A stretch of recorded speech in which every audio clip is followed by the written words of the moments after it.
Hello, everybody. Welcome to Grim Scenarios. I'm your host, Milk, and I'm here with your other host, Emma. Hello, Emma. Hello, Milk. How's it going? I'm doing just fine, and we've got a special guest with us this week in the form of everyone's favorite murder goose. It's Navean. Hello, Navean.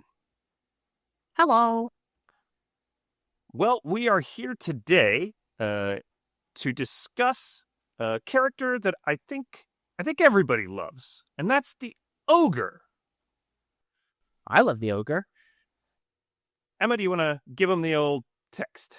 Yeah, I love the Ogre. Navean, you love the Ogre too? I love the Ogre. Everybody loves having a friend. A friend is a good thing to have. The Ogre's ability text, of course, is on your first night. Choose a player, not yourself. You become their alignment. You don't know which, even if drunk or poisoned. And its flavor text is, the Ogre is someone's best friend. Maybe that's not its flavor text. I don't know. That's just what's in the node file I have. Yeah, the Ogre is an outsider, of course. It's an outsider that's, of course, attaching its alignment to another player, which means it can become evil. It can be an evil Ogre friend. So we're going to talk about it a little bit. There's really not a ton of, errata with this character. It's pretty straightforward. I think the main thing that people ask questions about, at least up front, is whether the Ogre's alignment changes when their friend's alignment changes. And that's covered by an optional rule, which gets into a little of the design history of the character. Originally, the Ogre... I think this is all public. Yeah, it's all public. Originally, the Ogre's alignment always shifted with its friend. It was locked to its friend no matter what. They also had to pick a neighbor. Yeah, that's the part I'm not 100% sure it's public, but it's fine. Well, it is now. But essentially in the playtesting process, one of the things they decided was that the ability of the Ogre to always follow its friend's alignment had too high a risk of creating, chains of ogres that all switched characters together. Switched alignments together, which unbalanced the game and created too many evils. So, the officially released version is a locked one, but there is an optional rule that you can use. You get some of that old Ogre flavor, which is that mark the Ogre's chosen player with a friend or Ogre render. The Ogre is always the same alignment as their friend. If the Ogre's friend changes alignment, the Ogre changes alignment too, but the Ogre does not learn this. This is only recommended for games of 15 players and more so that there are not too many evil players. The Ogre also has a few jinxes. It has a jinx with the Boffin, which is the demon cannot have the Ogre ability. That's sort of straightforward. It prevents the demon from gaining the Ogre ability from the Boffin, then choosing a good player and saying, hey, execute me day one, and the demon will win. Pretty straightforward. It also has a similar jinx with the Pit Egg. If the Pit Egg turns an evil player into the Ogre, they cannot turn good due to their own ability. Yeah, that's to prevent evil players from becoming good and outing the evil team, which is just a super unfun thing to happen. Same as the Boffin Ogre one. Yeah. It also has jinxes with the misregistration characters, Recluse and Spy. With the Spy, it's pretty simple. The Spy has to register as evil to the Ogre. So there's never a risk of the Ogre and the Spy being on different teams if the Ogre picks the Spy. And with the Recluse, if the Recluse registers as evil to the Ogre learns that they're evil. And I think this is one of the interesting things that shows up in the errata, which is that, as written, if you're not running the optional rule, the Ogre can become evil independent of their friend. So only with the Recluse, though. The Mezephiles as well. They can turn evil with the Mez. Yeah, but yeah. There's a couple of places where the Ogre can become evil independent of the Ogre friend. Navean, Emma and I have talked a whole bunch about some stuff. Did you have any sort of general thoughts you wanted to share about the Ogre? Ogre is really fun if you don't mind not necessarily knowing your alignment. If you are really, really bothered by that, it might be less fun for you, and you might want to consider limiting the amount of Ogre scripts that you play. Yeah. And I guess this sort of starts veering into our how to play discussion, which is the sort of first topic we're covering here. Which is, how do you play when you don't know what team you're on? Yeah, it's a fun question. The fun thing about Ogre is that unlike some of the other characters, namely Marionette, which doesn't know its own alignment exactly, you do have an anchor point, right? You have a person that you have chosen, you know exactly who that is, you know that you are on their alignment, and that gives you something to stand on. Yeah, it's a little bit like the butler, right? In that, in terms of what's going on publicly in the town square, you're sort of looking at what that person is. You're sort of looking at what people are doing, how they're voting. In the case of the ogre, unlike the butler, you're focused on one person, right? You're focused not on necessarily the person you've picked, or you're focused on the person you've picked, which in your case is the one person that you picked at the beginning of the game. And you're trying to watch how they're voting. You're trying to align your voting with them. You're trying to sort of match them in a sense. Yes. Yeah. And that's like, you know, it's not quite as strong as knowing your own alignment, but it is something that you sort of like you can kind of worry about it a little bit less, at least. Like, it doesn't mean that you still can't like lose. Like, your friend could just be wrong about the game state or whatever, and you know, you're both good, but they're voting on the wrong things, and you vote with them and you lose. But you know, at least it gives you something to, like I said, to kind of anchor you into the game. Yeah. So, like, I think a little bit different from the butler is, with the butler, like, just because you've picked someone doesn't mean you have to vote with them or even that you should vote with them. It's just they are the person that gives you permission to vote or not. Whereas with the ogre, especially if you don't have a strong idea of what's going on, and especially if you think your friend is evil, voting with them is probably a pretty good idea. Most of the time. Most of the time. I think there's sort of two broad approaches, and maybe we can kind of talk about each one. In terms of the ogre as they interact with their friend, one is to just go up to your friend and tell them that you're the ogre and that you picked them. And of course, the other one is not to do that. So are there advantages and disadvantages to those two sort of approaches to play? Or, you know, what's kind of the approach that you take? So I think, you know, advantages to telling a person that you are their friend is there's somebody out there who knows something about the outsider count now. That can be a useful thing on the majority of scripts where outsider count helps you solve something about the roles that are in play. It's not the be all end all, but it is useful for somebody to know. If that player is evil, and you are, of course, evil with them, you can, you know, it's quite likely that they may not necessarily trust you and they won't act evil to you or their team initially. They might do that. Some people will. But they also might not. So you might have to sort of just keep an eye on, for example, who they're voting with, who they seem not to be voting on. You can sort of prove yourself to them over time after you've outed to them as the ogre by following their lead. And as they come to trust you, they might be able to open up. And that would be useful for you if you're evil to know who the demon is. So there's definitely some really good advantages to outing to your friend, whether you end up being good or evil. If evil know outsider count information better as well, they can also do something like make for a role swap or tell you to claim something else and bluff as a different outsider amongst themselves to try to get outsider count confirmed, quote unquote.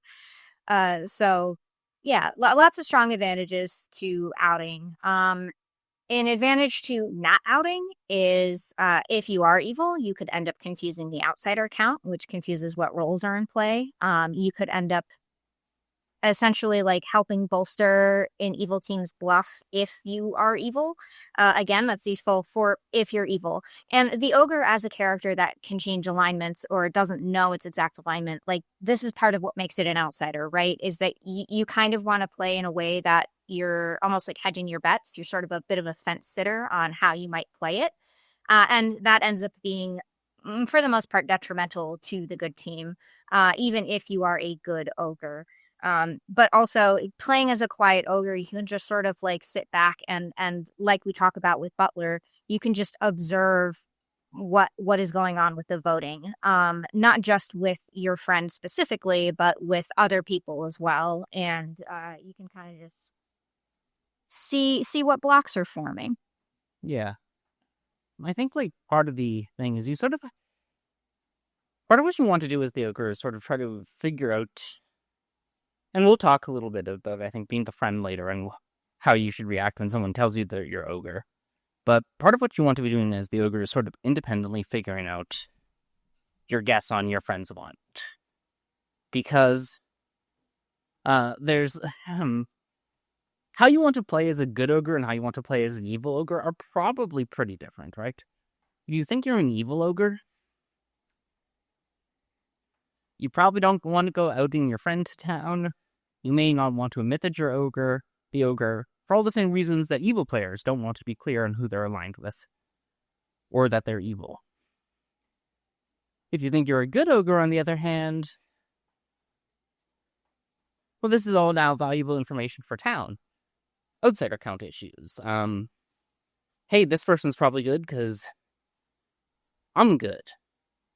Like, if there's an empath or something clearing you, it's also clearing your friend, and that's valuable information to share with town. I think there's a core question that sort of builds out of, am I going to tell my friend or am I not going to tell my friend? Because regardless of those, I think pretty good advice is not letting the rest of the town know who your friend is as the ogre, right? You generally aren't going to want to out that. And if you do make the choice to play as a hidden ogre, it's probably unlikely that you're going to be believed later in the game if you come out as an ogre. So you do sort of have to pick a side in terms of how you're going to approach it early on. My thought is almost all the times you want to tell your friend. I think most of the time you want to tell your friend. Like, I agree. There's more advantages to telling your friend. And like you can, in terms of coming out to town at large, you can wait and see what other information is out there that is potentially clearing your friend, like information that they're good or information that they're evil. If you find information that says your friend is evil, you can even potentially lie about who your friend is and claim that it's somebody different. And if your friend is evil, it's likely that they're not necessarily going to believe you right away or give you the whole team, because you could be a different good player lying about being the ogre, right? So you have to be patient. You may have to build some trust. You may have to say, look, I'll vote with you. Let me know who you want me to vote on. There's things that you can do to try to increase your trust with that player so that eventually they will trust that you're the ogre and that you're on their team. And figuring out the outsider count yourself is probably important for you as the ogre so that you can prove to your friend that you're on their team, that you in fact are the ogre. I do think when it comes to things like voting with your friend, voting on the things they vote on and not what they don't vote on, one thing that I think is worth considering is if you do that quite a lot, then there will likely be somebody in the game who's going to notice that, and they are going to tie you together. So if you are outed as an ogre at some point to town at large, even if you haven't said who your friend is, it's possible that somebody may have figured it out. So if you are planning about lying on that, then you might want to think carefully about occasionally strategically voting in a different way than your actual friend, or maybe making it look like you are aligned with a different player instead by voting with them. This is something that I think evil players need to generally be aware of. But if you're playing a role where you may end up deciding that you want to obscure who you are aligned with, you should be paying attention to essentially how much other people are paying attention to you and like what voting block you become a part of as a result. Yeah, I think and also just to add on to that, if you have reason to think you're a good ogre, maybe you've heard of, on the example script, we're going to talk a little bit with the ogre. Maybe an artist asked, is my friend good? And got a yes. Maybe a seamstress checked you and someone else and got a yes, and you trust that other person. If you think you're good, it's much less important that you focus on voting with your friend, because now if you think you're good, you have an independent judgment, and you shouldn't necessarily just outsource that to your friend because you're an ogre. Your friend can be wrong. Good players are wrong all the time. Yeah, it falls into a similar pitfall as like once the Virgin procs, everybody goes and outs information to the Virgin and relies on that one person to like solve the game, right? Any one singular player can be in the pocket of evil. They can get bamboozled. They can trust the wrong players. So if you think you're good and you think your friend is wrong, you might want to have like regular discussions with them throughout the course of the game to try to convince them of like what your worldview is and convince them to vote in different ways if they're voting in ways that you think are detrimental to your team. One of the suggested strategies to try that's in the wiki is telling multiple people that you've picked them as the ogre, that they're your ogre friend, and see what happens. There's probably some disadvantages to doing that. If you're on the good team, you're going to lose a lot of trust. It's less likely that people are going to believe that they're your actual friend. But it can be a sort of useful tool if you think you're on the evil team to hide where your actual friend is. Yeah, and not to disparage the Mickey, but I think this is fairly bad advice. And this one gets into some. I think I'll explain why I think it's bad advice, because I think it's a segue into an important topic of like how to play the ogre is what your friend should do when you pick them, when you tell them you pick them, especially if your friend is evil. Like, the upshot of this is an evil player you didn't pick believes you and outs the evil team to you. And frankly, those games are just kind of mediocre. I'd never once seen a game where that happens, where it's like super fun for either the good or the evil team. Like, it just sort of ends the illusion. So your upshot is that happens. It's fun. It's not particularly fun. The game ends in a sort of anticlimactic way of, oh, this evil player told me the entire evil team because they thought I was their ogre and I'm not. And the downside is you're going to lose a lot of trust, both for that game and for future games where you're the ogre if you want someone to believe you. So, like, the wiki is extremely good at providing the guidance for all sorts of different ways to play the characters, which I think is good, and I think what the wiki should do. My personal experience is I don't particularly find that strategy super fun or interesting most of the time, but if you or Navean disagree, Milk, I'm happy to be criticized. I do not disagree. This is a similar strategy as like travelers, right? This does come up in other parts of the game where you just go around and say, "Oh, I got told you were the demon," and like hope that somebody outs to you. There are some people who enjoy this experience, who find it fun to have successfully tricked somebody and to win the game off of that. So it's not that it's like a completely invalid strategy for everybody, but you really need to think about how you personally would respond if somebody were to do that. And I think a lot of people don't think about how it would actually feel for themselves. They just think, oh, that would be kind of a fun, silly thing to do. And so they go off and do that. And then when somebody does out to them, they are confronted with these really conflicted emotions, these things of like, oh, no, actually, that wasn't fun. And I don't just want to end this game anticlimactically and like make this person feel bad for having fallen for it or make them feel like I targeted them somehow. And then you're stuck in this position of like, you both know what's gone on and you as a good player don't feel good about outing it, but as the evil player, they don't feel good about you not outing it because that's kind of a bit of a throw for your team, which also isn't right or fair.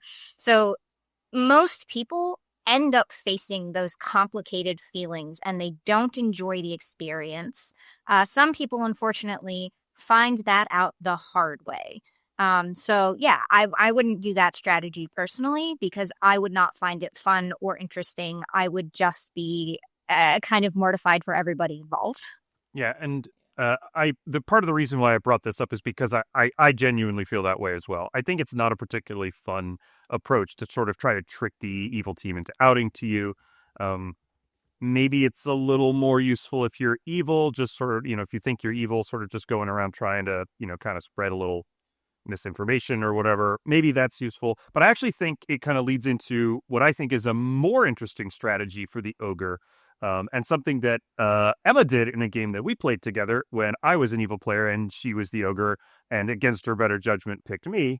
And that is look like a minion to change the base count of players in the game. Emma and the two minions, Emma the ogre and the two minions, looked like they were the evil team and wasted several days of the town's kills, and the demon just sat around quietly and I do have didn't a get student noticed. memory of this. I did not try to look like a minion. I explained to the empath how their information worked because I was the ogre who had switched to wine bets. Yes. Maybe you didn't try to look like a minion, but you sure did look like a minion, didn't you? Not really. Like, people knew I was the ogre. They were just, like, they spent so much time focused on minions and me that they didn't have time to eliminate their demon counter.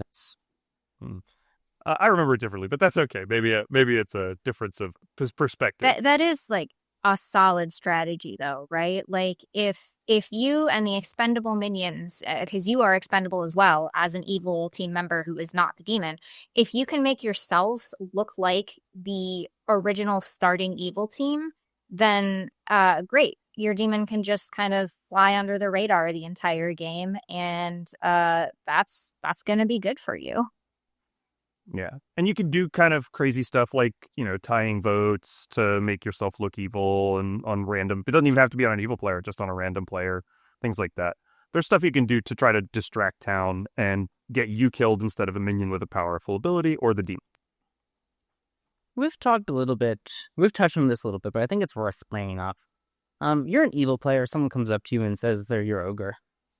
What do you do? What do? And I have an answer here. And I'm happy to throw it out and then take disagreement. And my answer here is, if you're a starting evil player, a minion or a demon, and someone who's not on your starting evil team comes up to you and says, "Hey, I'm evil with you," you say, "Great, okay, I'm good." Like, you never give them your evil team. And this gets into what we were talking about earlier. Like, the upshot of telling them your evil team is they're lying, which will then feel bad. The downshot, and you lose. The downside of not telling them is whatever. Yeah. Yeah, they don't really need to know. It's not that important for them to know. Maybe they put a vote on the demon and then it's awkward, but most of the time, them not knowing isn't that hurtful. As someone who has made this mistake enough times to have decided that I'm never making this mistake again, don't tell them your evil team. Even if you want to admit to them that you're evil, if you're a minion, obviously not if you're the demon. If you're a minion and you want to say, "Oh yeah, I'm evil, you could be evil with me," that's fine. Don't give them the evil team. Don't give them the rest of your team. Don't sell out the other players, because even if you're sold out, like, you getting killed doesn't necessarily out the team. And if you do think that they're good in trying to trick you, that might be a play you could make as well. Yeah, I think that there's definitely some fun to be had in just going ahead and outing yourself as evil to this player as a minion, like you said, Milk. As a demon, it's probably way more dangerous to do that, especially if it's day one in a larger game and it turns out that's not the ogre in town has time to kill you. But as a minion, if you want to cause some chaos, one thing that you could do is admit to being a minion, but lie about which minion you are, for example. You could have kind of a bit of fun with that. I think that my mainline strategy is, like Emma said, just initially say, "Great, well, I'm good," and then watch that player, right? if they are not voting with you, I know I talked earlier about voting strategy as an ogre and sometimes not voting with your friend, but for the most part, and especially earlier on in the game, when as an ogre you don't have information about the alignment of your friend, you should be kind of following their lead a bit until you get a better idea of where you're at. So if you're an evil player and somebody claims to be your ogre, watch what they're doing. Are they voting with you? Are they voting on all of the things that you're not voting on? What are they doing? And does it actually seem like they are trying to, in some fashion, watch you and align themselves with you and follow your lead? Because if they're not, well, that's a really strong hint that they're just not the ogre. They still could be. There's reasons to not follow your friend. But it is a hint that maybe you should not trust that. Just as using our exemplar script, something Navean mentioned, right? Maybe you're the Baron and someone comes up to you and says, "Oh, I'm the ogre, I picked you." They might be the ogre. You know there's an ogre in play, but maybe they're not. And you could tell them you're the boom dandy. And then everybody's going to think that you're the boom dandy. If they're not. And if they are, who cares if they think you're the boom dandy or the Baron? Doesn't really matter. That sounds like a ton of fun, bluffing as the boom dandy to somebody who claims ogre. Maybe more like closely, we've talked a bit about demons who get approached by or minions who get approached by an ogre. What if you're the demon that gets approached by the ogre? What if you're a demon that has an ogre person, right? You're just never admitting to being evil as the demon. Oh, yeah. Your ogre has... even more. Your ogre has no reason to ever vote on you. This is another line in the wiki, and this one I think is very correct. Like, just never vote. Your ogre should never be voting on you, so it shouldn't really matter to them whether you say you're good or evil if you're the demon. Under any circumstances. Like, they should never vote on you unless it's clear the vote's not going to pass. This does bring me back to, like, when you are the ogre, don't vote on your friend. This feels like it should be the biggest, loudest, most obvious thing, but I have seen so many games where an ogre will vote on their friend. Don't do that. Stop doing that. If you've done that, please don't. You have no reason to. Your friend is your alignment. There's a chance that they are the demon. Just do not, please. Stop doing that. They are literally your best friend. You don't want to kill your best friend. You would rather die instead of your friend. What about so the wiki says, if you're good and a player claims to be your ogre, it's usually best to tell them what you know. Either they are good and deserve to know what you know, or they are evil and know the most important information about who is who already. I'm not sure I buy that, because if they're evil, they don't necessarily know who is who. They just know they're on your team. How much information should a good player approached by an ogre give to their ogre? How much more should you trust someone who's claiming to be your ogre than you would just any other conversation on day one, for example? I think initially, I mean, just like when you're evil, initially, you don't have a reason to necessarily trust that claim, right? That could be an evil player, and maybe you want to obscure who is what role as a result. That could be a good player, sure, but you don't know that yet. It could be an ogre who's picked somebody else entirely. Maybe that's an evil ogre who's telling a bunch of good players, in order to try to get information for their evil team. So I would do the same thing as I would as an evil player. I would watch what that player is doing, see if they're like paying attention to me and what I'm doing, and respond accordingly. There's other things that can help you with that too, of course. There might be information about that player's alignment out there. Maybe there is a Shigenja pointing away from them, or a chambermaid confirming that they woke on the first night but not on other nights or something, right? So if you can independently verify that player's alignment from other information, then great, sure, be as open as you would to any other player that you trust. But, outsider accounts sometimes can help you with that as well. You might be able to trust it just based on the number of outsider claims that you believe to be accurately in play. But you don't need to spill everything immediately. You can wait and see if you trust that player overall before you out all the info that you know. Yeah, and I guess my sort of thought is this, like, someone telling me they're my ogre, isn't going to really change how I approach the game as the good player. In my mind, there's 4 reasonable paths you can take as a good player. 1, you can tell everyone the truth. Share your information widely, tell people the truth. This gets the ball rolling on the group puzzle-solving aspect of the game. 2, you can lie to everyone to obscure your role until your role becomes relevant to the group puzzle-solving, in which case you need to stop obscuring it and tell the truth. 3, you can tell exactly one person the truth and lie to everyone else, in which case someone who claims to be your ogre is just as good as anyone. Generally, you want to close that circle with a role swap so your information can still get out there if you're going to go that path. But like the reason for the one person versus telling some people a lie and some people the truth is if you tell exactly one person the truth and then the truth leaks out, at least you know who to look to for how it leaked out.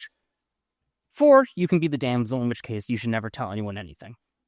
Yeah, it seems right.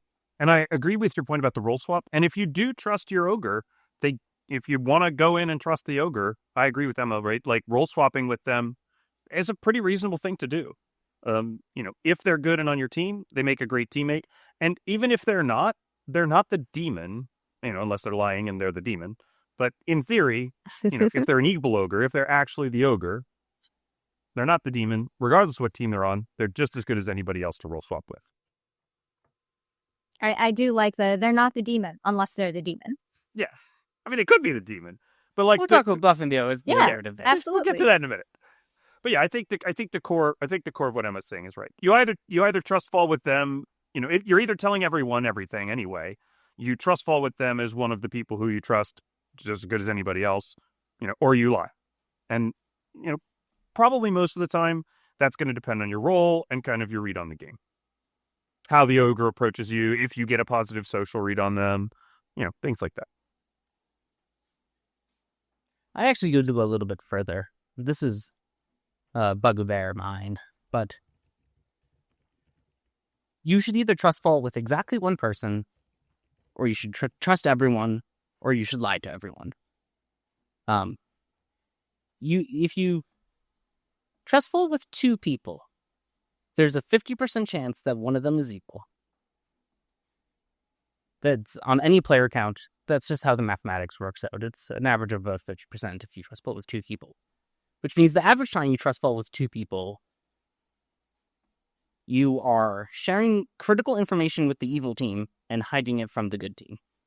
There is never any reason to trust fall with exactly 2 people. And certainly not more than, simply not 3 people and then hide it from everyone else. You're just leaking information to the wrong team at that point. I think that's broadly right. And if you're leaking information to the wrong team, you may as well leak it to the ogre who at least doesn't know who their evil team is. True. Okay, I think we've pretty well covered how to play the ogre.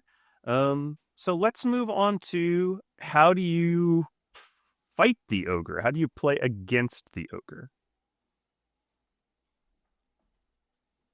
So, I think that when this you're is more evil, how the bluff question, right? For good characters? Yeah, I guess it's a No. good character. I mean, good characters I also do actually have to think like that- detect and combat ogre potentially. Like, there's a small segment, Right, it doesn't have to be surely of like how does the good team deal with an evil ogre? It's just like any other evil extra player, maybe. I do think that it's a valid question to ask for both the good team of how do you fight this and the evil team, how do you fight this, right? So if you're evil, you need to try to figure out A, if there's an ogre, and B, who they're aligned with. And if everybody thinks that the ogre is good, they will therefore think that the friend is good. And if that is true, then you may need to kill into those players, both of them, in order to get trusted players off of the board. If there's information out there that's maybe looking like the ogre is evil, or you are putting information out there that the ogre is evil in order to frame them and their friend, then that is a way to fight the ogre as an evil team, is like, instead of making these 2 trusted players, make them 2 untrusted players. When you're good, you have to be extremely aware that there could be an extra evil player that is going to change how you might vote, the number of votes that you might need. And you may need to expend some resources to try to find out the alignment of either the ogre or the person that they're saying is their friend, keeping in mind that an ogre might be lying about who their friend is. So you'll get more accurate information on the ogre's alignment if you are spending resources checking the ogre themselves. And depending on what you get out of that, you may be able to try to determine whether they are lying about their friend or not. If they aren't and you think the ogre is evil, well, then you found another evil player. Great job. Again, you're going to have to be paying more attention to your votes because there's an extra evil player now who is probably going to vote with that person that they chose. So I think that it is a valid question, but the answers are like fairly straightforward on how to fight them. Pay attention to what alignment is. Look at who they're saying their friend is, and also look at who they are actually voting with, who they seem to be mechanically aligning themselves with. I think an evil ogre is going to look a bit like an evil goon in the sense that they're also going to do a lot of typical evil things, but they might have a mid-game shift if the evil team comes to trust them later in the game. Like that's one of the things to look for is, a big claim change or something like that might be a sign of an evil ogre, just like it is sort of for a goon. Yeah. And you might also, if you have too few outsiders in play and there is no negative outsider modification on a script, that's a pretty big hint that you just have like a hidden ogre, and that ogre either is or at least believes they could be evil and is hiding it. So look at the players who are acting kind of sketchy, but not in a like starting evil kind of way. It's sometimes difficult to tell the difference. I think my app refreshed. Okay. Where was I? I was saying something about you're looking for people who are acting sketchy, but in a different way that starting evil acts sketchy. And sometimes that can be difficult to figure out the difference. And sometimes evil players will purposefully try to look like that. Like evil players who are bluffing something like goon will try to act like a goon, right? But you're looking for people who are like, you're acting weird, but it's kind of like an outsider weird and not a minion or demon weird. So you're probably just an ogre. All right, Emma, you want to start us off with how to bluff? Sure, we can talk about how to bluff. It's important for every character that you can buff them as evil, right? Like, the obvious thing to do when you're bluffing Ogre is just to pick a good player. Probably someone who you would pick if you were actually the Ogre. You just claim to have picked them to them. Treat it like you were the Ogre. Vote with them on votes that don't matter. There are some differences, though, right? Like, if you're the demon bluffing as an Ogre, we talked about how real ogres should sacrifice themselves for their friends. Not quite as true if you're the demon, right? Much harder to pull off unless you have a Scarlet Woman available or you have some way of getting, demon mobility that you sort of have online. Yeah. Ogre's a tough bluff for a demon because if you're going to pick a good player, it's going to be hard for you to sell ever, kind of not sacrificing yourself for them, which probably means you're going to need to kill them fairly early in the game so that you don't have to do that. Kill your friend. Even if you claim to have picked a fellow evil player, which I do think is a really interesting bluff to go for when you're evil bluffing Ogre. I don't think I've actually seen anybody do that in a game, but I would love to. But yeah, even if you're picking a fellow evil player, like it still holds true that ogres should generally be more willing to sacrifice themselves than their friends, right? So even if you're claiming to have picked a minion, if you're the demon bluffing ogre, again, without that demon mobility, it could be pretty risky, especially if you picked an evil player, because other players might eventually solve that they're evil, and then they might go to kill you both just to get the evil living boats out of the way. Ogre's not a bad bluff to back into as an evil player either, because most ogres aren't necessarily going to claim it to everyone on the first day. Either they're going to end up in a role swap with their friend, or they're going to claim something, different because they don't know what their alignment is, so they might just be trying to hide that they're the ogre. They might claim like a confirmatory role, or a role that could get confirmation. Like maybe a good like role to bluff here might be the artist and say, oh, I asked if this person, these people were good, and I got a, yes, or whatever, something like that. Or I asked if this person was the demon and got a no, as a way of sort of hiding. And then later you can back into saying, oh, I'm actually the ogre. I picked that person. Everybody thinks that person is good, so I'm probably the good ogre. And you probably, at that point, want to push on other outsiders. You want to push on the outsider count. You want to push on people who are claiming outsider publicly, things like that.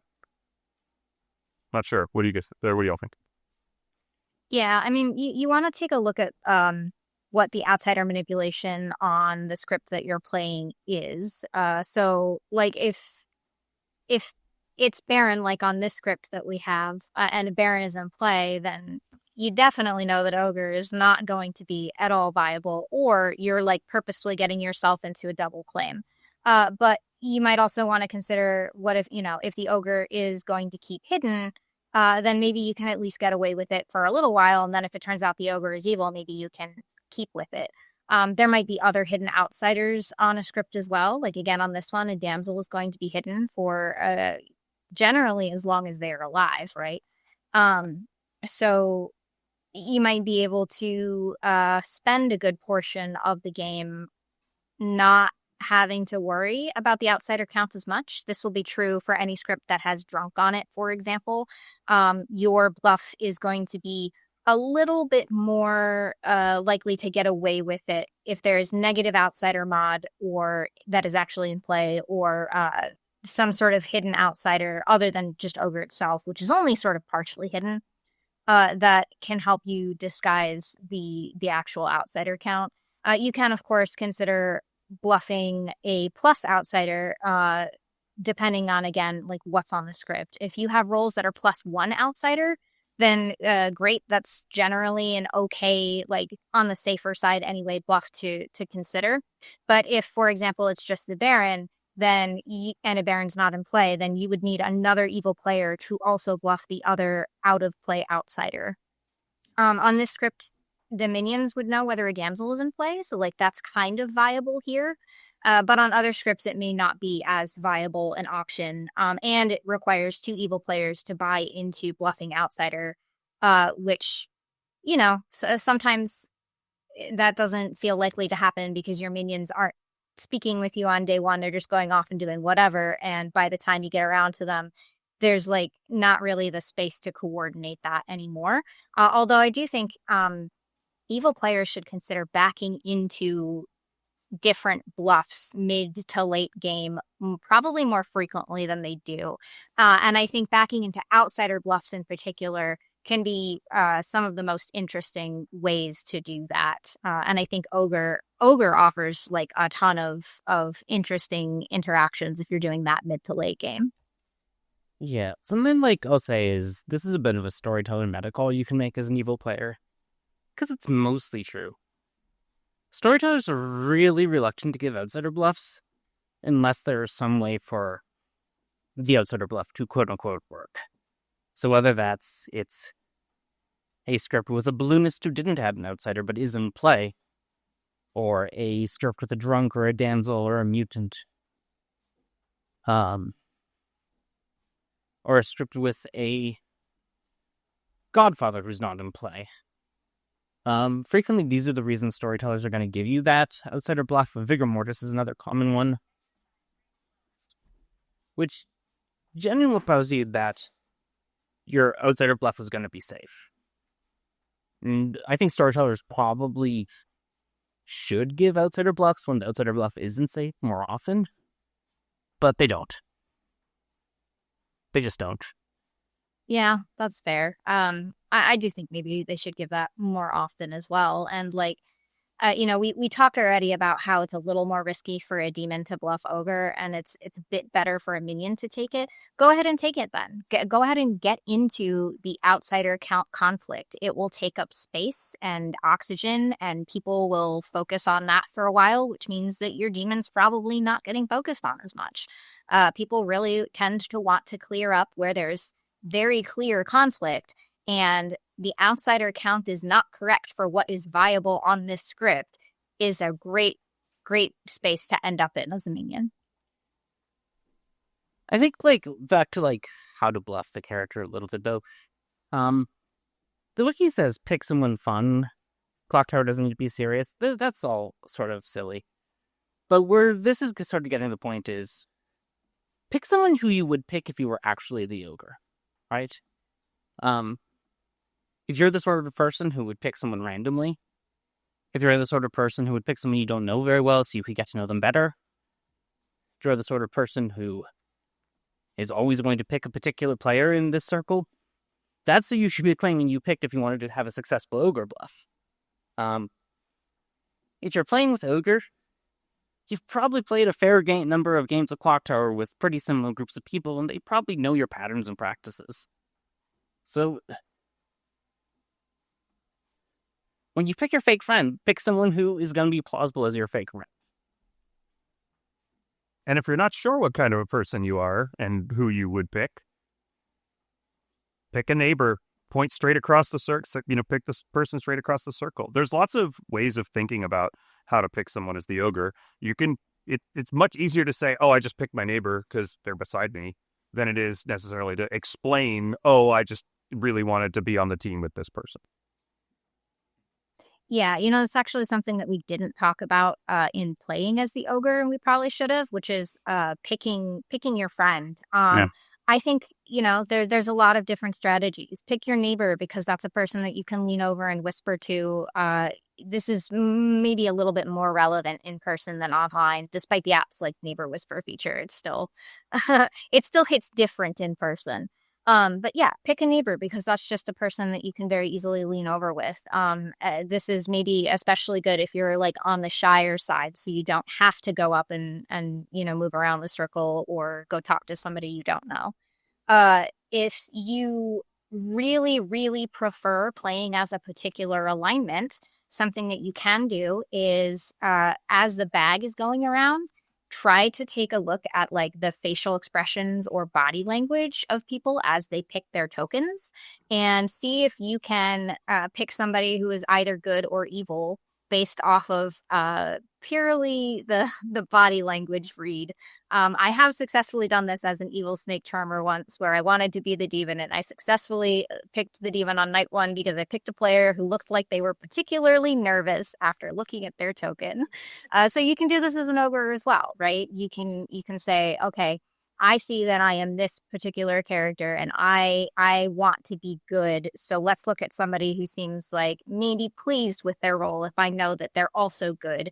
Or, I want to be evil. Let's pick somebody who looks a little bit less sure.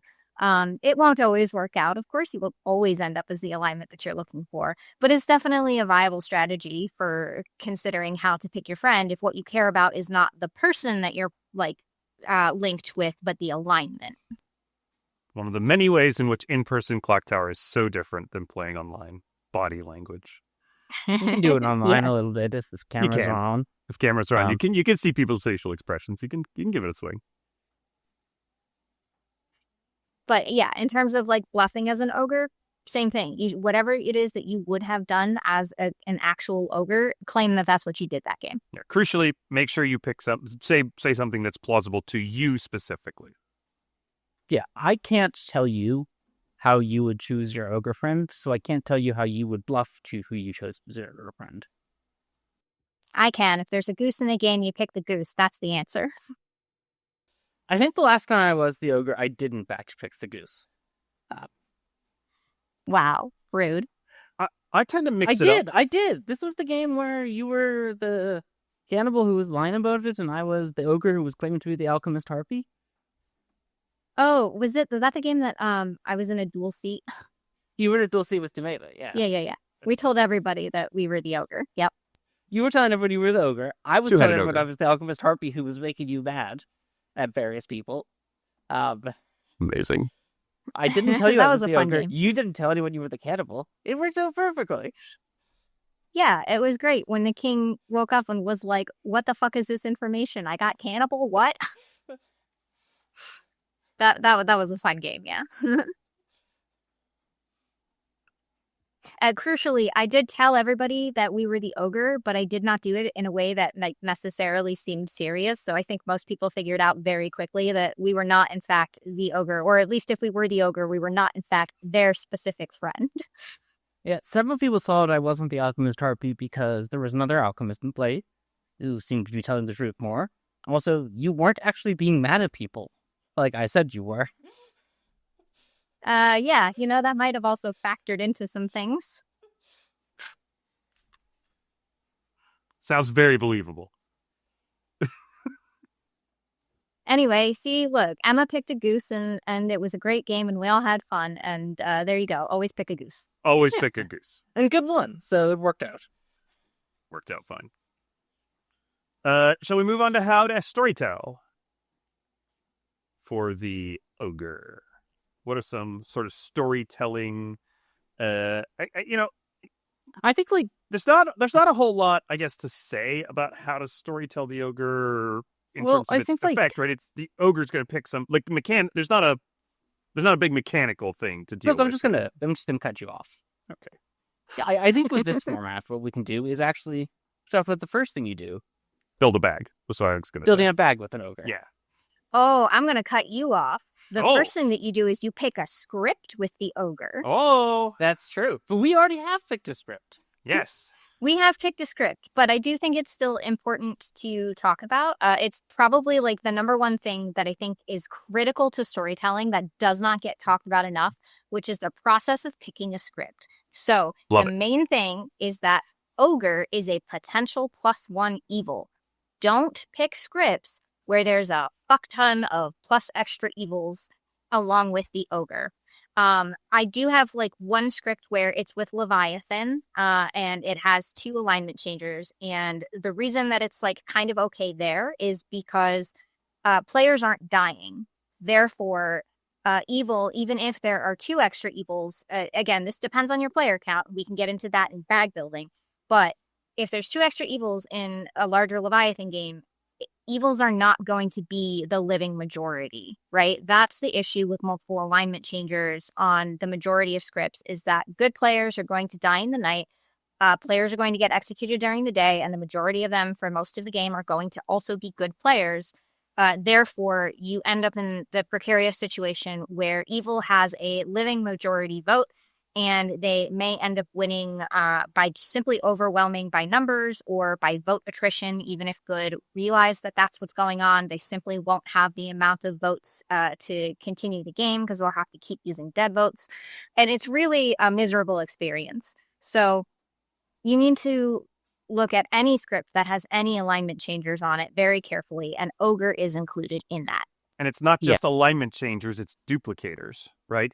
Philo and Cannibal can both create problems with your evil count if you have an ogre. Cannibal really can't. I guess right, Cannibal's in a weird way. The cannibal will it's be sort poison. of self-balancing. Yeah, but Philo can. Always. Philo but can. Philo, yeah.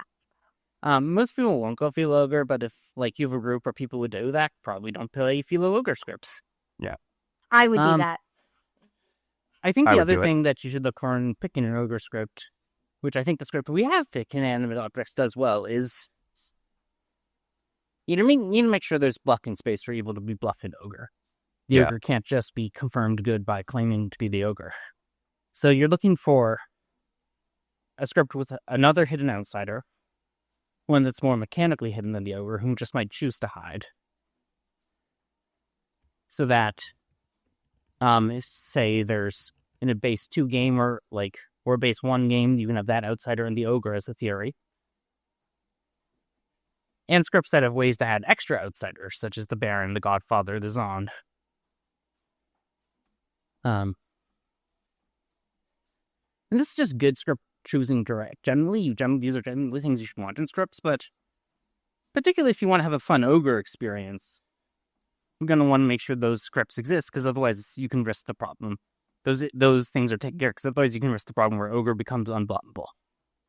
How about anything else anyone has for script selection with the ogre? I don't think anything in specific in terms of it. In terms of script selection with ogre, I think we've kind of covered it. I think the important thing is its bluffability. and just making sure that the good team isn't overwhelmed by alignment changers. Those are kind of the two big concerns.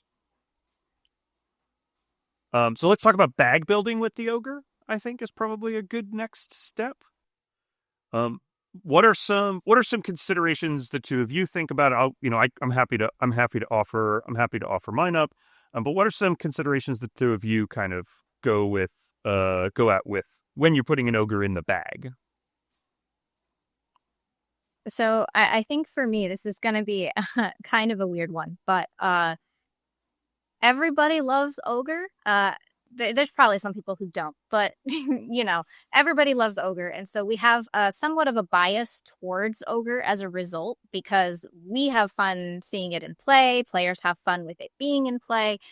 So you may need to combat your own bias of always putting an Ogre in. And sometimes you got to leave an Ogre out. You got to leave it as bluff space. You got to leave it as not a bluff or in play. So don't just always put the Ogre in. I know it's really fun and tempting, but choose other outsiders sometimes.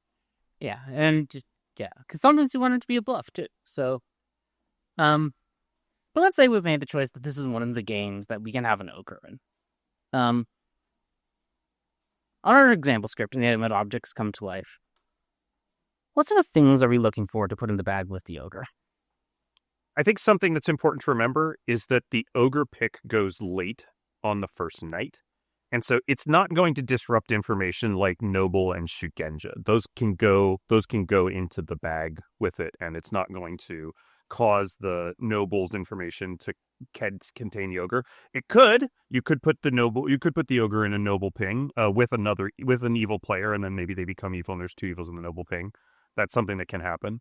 But it's not going to disrupt something like Shugenja. And so the first night disruption isn't going to be such a big deal. You probably do want something that gets information later if you're going to put Ogre in the bag. So in this case, I might put a Seamstress in the bag that can target an Ogre that can potentially detect that the Ogre is evil. I think that's a kind of a useful role with Ogre here. Yeah. You also have something like Chambermaid, which could check whether that player is waking. A Town Crier might be able to verify that this player, even if they are evil, is not a minion, which means that, you're looking at demon or ogre, evil ogre worlds. Jugglers can confirm them.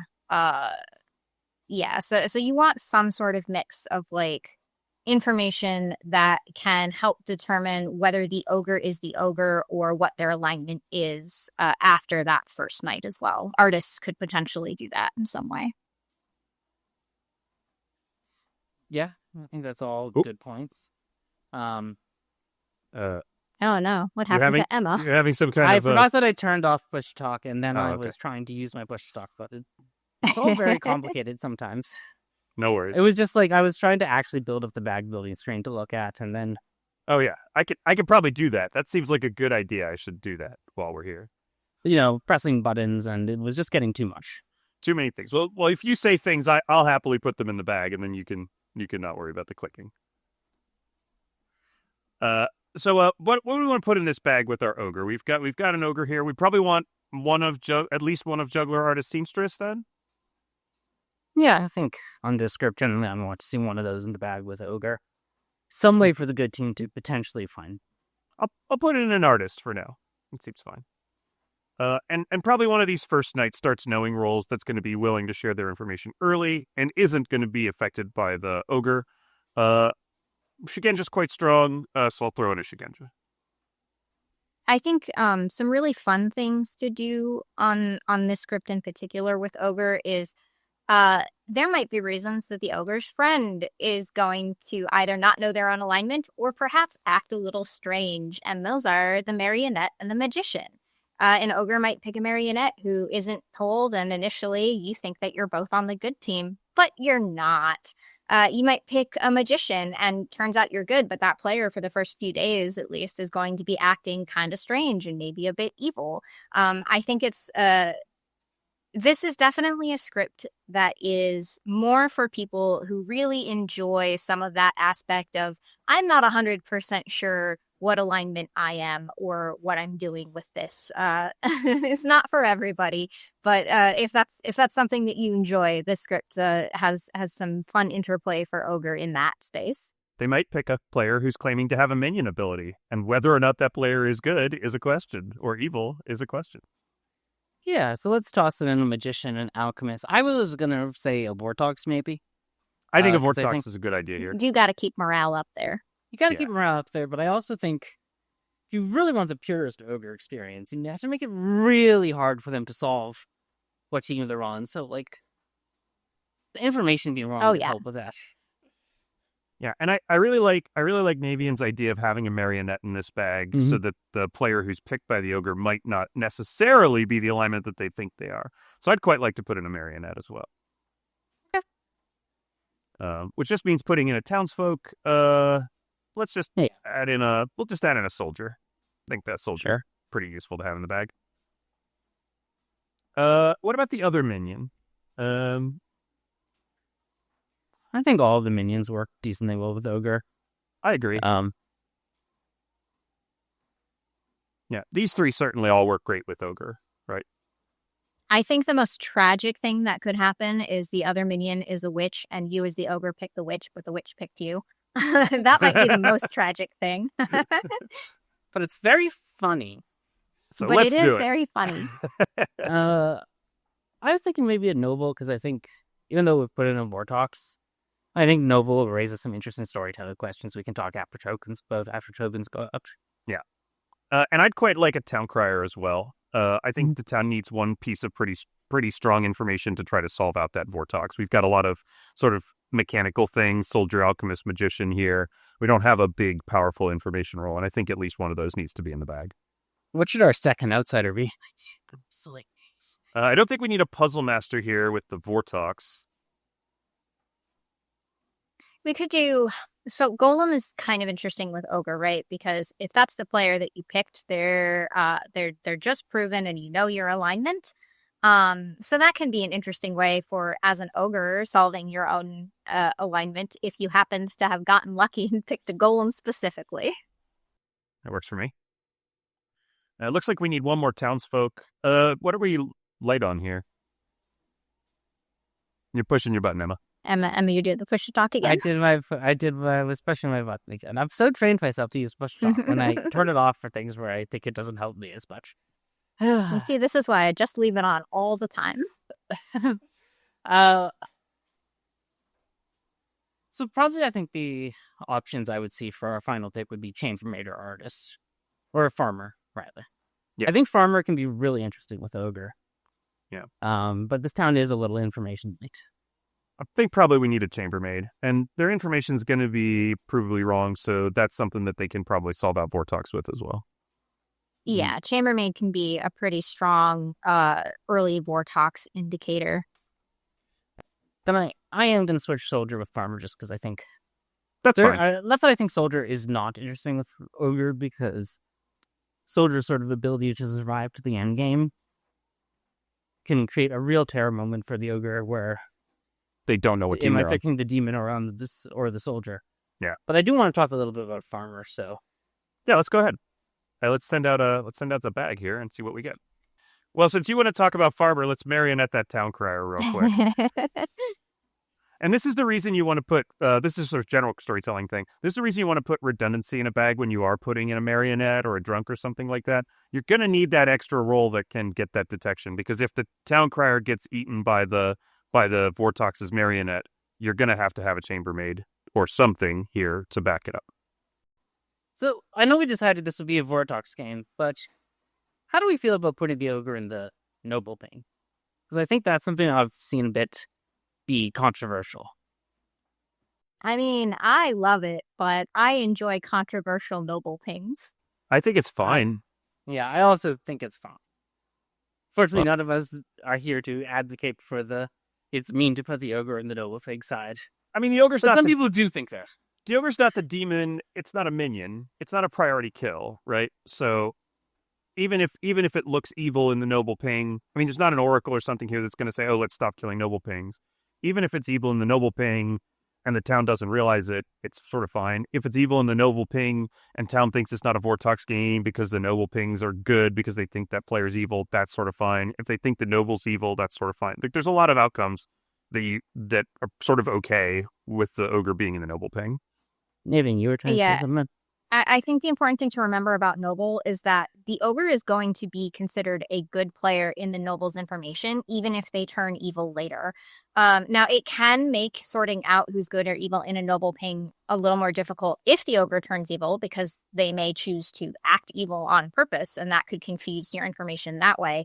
But, like, if you're able to potentially solve that there's an ogre in your noble ping, whether that's because they outed it or you just sort of process of elimination, there's no other outsider claims, we have to have an ogre somewhere, here's somebody acting kind of weird, like that player was good for your noble ping information. So it doesn't, because it changes later, it doesn't affect your noble information, and that's the most important thing to keep in mind as the noble yourself. Yeah, I agree with that a lot.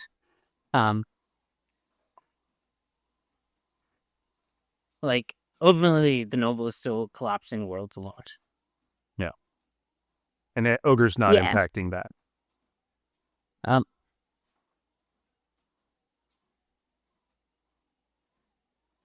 I guess here's the sort of farmer question I wanted to ask. And I guess our alchemist is a boom dandy because we didn't put in the outsiders of alchemist baron. True. They can be a boom dandy. But they probably think they're a baron because, well, I actually don't know if that's still the rule. It's unclear to me. So we'll just mark them as boom dandy. You can ignore it. We'll mark them as a blue boom dandy for now. Yeah.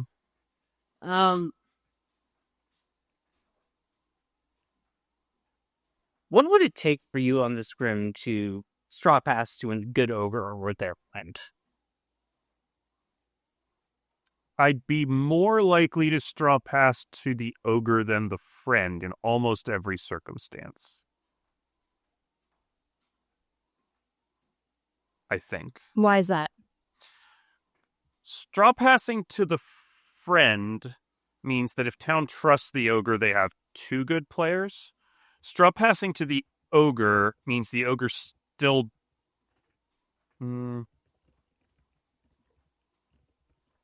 Yeah. They still have two players they trust, right? Yeah, I guess they still have two players they trust because they're always going to trust. Yeah. So I guess it's kind of the same either way. At first I was thinking, oh, maybe it's better to straw pass to the ogre. Maybe it's worse to straw pass to the ogre because on this grim especially, they may be pretty easy to determine that they're in play because of outsider count. You know, it's either all or 4 or 2. It would take. I mean, I would certainly have to think pretty closely about it. I think that I would pass to an ogre if I think good really needs the help and they need like confirmation that 2 players are good, not just one. Because if you pass to just the friend, you're only confirming the one player. If you pass to the ogre, and people believe that that's an ogre, that's 2 people who get confirmed as a result. So that's probably what I'm considering if I decide to pass, whether to straw pass, to an ogre or not. Yeah, certainly after the ogre picks up the farmer token, suddenly that's 3 players who are definitionally confirmed, right? Right. The farmer, the ogre, and their friend. It also depends on what direction. We give the Shugenja on this grim, since the Shugenja can receive arbitrary information here. It really depends on if we show the Shugenja the Vortox's direction. Golem is confirmable, pretty hard confirmable. Farmer also getting confirmed. That's really rough on the Vortox to just have 2 confirmed players between them and a Shugenja. You know, if town susses out that it's a Vortox world, maybe that's okay. Maybe Evil Team could push on the Shugenja. You know, if we point the Shugenja in the other direction, maybe I'm more likely to do it because that looks like it's not a Vortox world. Like the Shugenja looks like they're getting pretty true information. If the seat 4 the golem is confirmed and seat 3 the farmer gets confirmed by a pass.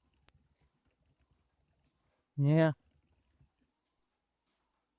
One thing I think is that I'd probably be most likely to straw pass to a friend of the ogres on a grim like this is if town hadn't solved that it was Vortox and imp specifically was still a possibility. That makes sense, yes. And to agree to the ogre as well. Because when you're creating like multiplayer, three-player confirmation changes, that can be breaking for evil. So, like, Imp is the demon on the script that can buff Farmer really well. The others can do it by killing their minions, but despite my pleas and efforts, they don't kill their minions ever. Well, you are talking to the king of kill your minions here, so yes, I would Navean- absolutely do it. Maybe it does kill their minions. I also kill minions. Or bust them and get them killed by town is more likely. Yeah, usually. but that doesn't... busting them again and then killed by town doesn't help with the straw pass problem, right? No, and Yagababble can't really do that at all. At night. Yeah. One of the problems is Yagababble can't really do it at all, right? They don't have kill control. you They'd see, have to you they'd have to say can. to the storyteller, "Hey, could you please kill my minion tonight?" You can do Never that, played. and you should do that. If that Absolutely. wants to be part of your strategy, do that. Yeah, you just need to make sure that you find the space in the game to do it. Like, so if it's solved Vortox, I'm gonna... But as a storyteller, I need to play around the metas that do exist, rather than the metas I wish existed. So if it's solved Vortox, the farmer's gonna be extremely hard confirmed. Because on a meta level, so few demons kill their minions. It's so sad, but true. Like, I'm almost never gonna pass a farmer into an ogre pair. Yeah. Yeah, I would be avoiding it as well if I could help it. If if the impossibility is open, because Imp just do Star Pass, then I'm more interested. Because at that point, it can look like a Star Pass, especially if the farmer was behaving a little suspiciously, which farmers sometimes are wont to do because they want to lie to trick demons. This is a really good script for the killing your minion play too, and passing specifically to the ogre friend, or the faking that, for the ogre friend, because Baron, Boom Dandy, and Marionette are all really, really great minions to just kill in the night, make them look like a good player, and let them get social trust. Anyway, and if you want them to look like they're evil, or you can also get them to look like they're evil. Boom Dandies, you get sussed, get killed in the night, and then they look like an imp who passed. So there's a lot of ways you can set up that potential, framing an ogre friend to make the ogre think that they're evil. In the end, though, they're always going to stick with their friend. So you need to make sure you think about what that's going to create. My general policy for, as a demon who had a Boom Dandy on a 12-player game, would be that they have 2 days to get executed, and if they don't get executed within those 2 days, I'm killing them. Yeah, I agree with that. It just becomes so low value the later in the game it happens. That's definitely fair. I have a fun farmer question as well, although it's from a player perspective. Sure. Go for it. If you are an ogre and you have a farmer claim for somebody and they died in the night and you believe that you are likely an evil ogre, how likely are you to claim that you have become a farmer? You have to be very careful, right? Because if you think you're an evil ogre, they've probably set up this farmer bluff for someone a little more important than you. So I think... No, I mean a real farmer has died. You have a claim from a player that you believe to be good. Oh, I thought you thought your evil team was bluffing farmer. You're now double claiming that you caught a straw pass with 100%. a good player. Yeah. Absolutely. Evil players. If I think the farmer died, I'm happy to take that risk. If the downside is, oh no, the farmer didn't die. Whatever. Kill me. Evil players should 100% fake catching straw passes if they think the farmer died much more often. It's super fun, first of all. And second of all, it's something great that the evil ogre can do that makes them the focus of attention that has a good chance of getting them killed. Or at least making the farmer or the person who actually caught the straw pass look evil or look pro strat. Just claim that you became the farmer every night. Day where you wake up or somebody's dead. I became the farmer last night. Hey guys, I became the farmer again. Any other storytelling for the ogre questions you think are important to address? Not really. Like Milk said, once the ogre is in the bag and out into the wild, it's fairly straightforward running it. You get their choice on the first night and that's it. I think the only other consideration is, as we brought up earlier, the optional rule. This is it's a rule that is really useful if you have something like, for example, a snake charmer in the game, right? Some rule that causes alignment changes but doesn't actually change the count of good to evil players. Those things are fine. It becomes more of an issue when you have multiple alignment changers, but we already discussed that in the picking the script, wherein you generally shouldn't be doing that anyway in most games. So it shouldn't really need to come up that often, but it is certainly more fun to run the optional rule regardless of what situation you're in. It's more fun for the player to simply be the alignment of their chosen friend. Yeah. The only other thing I guess I would say is, like, in the situation where this happens, you might need to be a little more generous to good in your other storytelling decisions than you otherwise would. Yeah. Just because the extra evil vote matters a lot. Yeah, and especially if the friend is the demon, that ogre is never going to vote on that player, regardless of if they think they're good or evil, or if they know they're good or evil. That ogre is always going to vote elsewhere. Yeah, so maybe the farmer pass goes to in a little more useful direction than it otherwise would. That's really maybe the boon and the explosion if leaves one slightly weaker demon candidate alive in final 3. Just to balance out the evil numbers advantage. I would just say one more little storyteller thing is you should be cautious with your tone and your expressions when ogres pick, especially in person. When ogres pick evil, I know we get excited as storytellers about the ogre maybe picking an evil player or something like that. Just be cautious because a lot of the fun for the ogre is in not knowing what their alignment is. And you don't necessarily want to say or do anything or give any kind of expression that's going to give away that the ogre has one alignment or the other. You should generally just try to avoid doing anything that lets them know. I think that is a storyteller skill that we don't talk about very often either, is like essentially working on your poker face. You should not be giving away things to players based on your own facial expressions or body language. Sometimes it can be hard to contain if something particularly entertaining has happened, we all get that.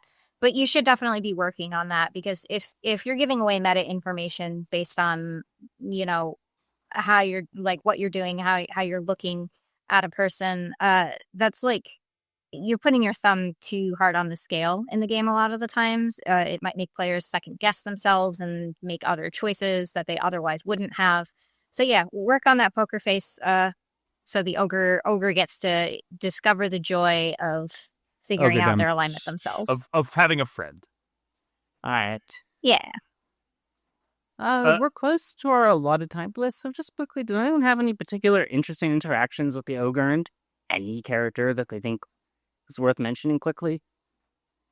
I think I mentioned the Philo ogre thing earlier. Just be cautious of that. Players will try to grab ogre because some players just really want to be evil. It me. It may be it. And that's I kind of just a not a great pairing. I think it's a pretty generally useful outsider on scripts that can fill in a lot of spaces as long as you don't have that, as we mentioned, the extra evils problem. Listen, there's nothing wrong with having a philosopher and a pixie philosopher all in the game with an ogre. You can just have 3 evil ogres by the end of the game. It's totally fine. Sure. Seems no one will complain about this. Very reasonable, David. Well, any other final thoughts on the ogre? It fun. Embrace the not knowing your own alignment and anchor yourself to your friend, and you can't go wrong. Also, quit voting on it. Quit voting on your friend. Milk says that it shouldn't ever happen. It shouldn't happen, but it does. Stop it. You have a big club. It's there to protect your friend, not vote on them. Ogre friend. Ogre friend. The one exception to that is if you're bluffing ogre and it's time to break the bluff to save your demon, or if you think you're such a minion, it's time to kill the minion to save your demon. That's right. Well, I guess that's about us done for the ogre. Navean, thank you very much for coming and joining us for this great discussion. Did you want to let everybody know where they can find you and what you're up to these days? Yeah, thanks for having me. It's always a pleasure to be on Groom Scenarios with best friends Milk and Emma. You can find me over at CTBotC. That is our name on Discord, and that is also the name of the Twitch channel that we stream on Friday nights at 8 p.m. Eastern. Awesome. Thanks a bunch, Navean. Go watch CT. It's always great. Yeah, CT's awesome. Not really. Cool. Just make sure to remember to keep your scenarios grand. See you, everybody. Bye.